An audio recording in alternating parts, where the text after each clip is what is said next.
ሊያስመታኝ ነው። ምንም ከደሙን ምንም ብር አልሰራው። ዛሬ ከማን ጋር? ከዳኒ ግርግር ጋር ነው።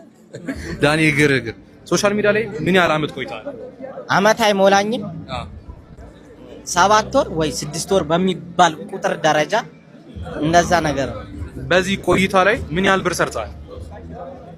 እሱ ይለፈኝ ምንም ከ500 ሺህ በላይ አልሰራም። ሊያስመታኝ ነው። ምንም ከደሙን ምንም ብር አልሰራው። እሺ በሶሻል ሚዲያ ግን በሶሻል ሚዲያ ገንዘብ ሰርተው አንድ ሰው ህይወቱን መምራት ይችላል? በሚገባ መምራት ይችላል። እስከ ጥግ መምራት ይችላል። ቤተሰቡንም መምራት ይችላል ራሱን አልፎ እንደዛ። እሺ ካንተ ቪዲዮዎች በሶሻል ሚዲያ ቪዲዮዎች ሰው ምን እንዲማር ነው የምትፈልገው? የሚማረውማ ደስታን መፍጠር እንዴት እንደሆነ ህዝቡ መሳቅ አለበት ብዬ አስባለሁ። በትክክል እውነት ነው። ንፍር እስኪ መሳቅ አለበት። በትክክል በጣም እናመሰግናለን ወንድሜ።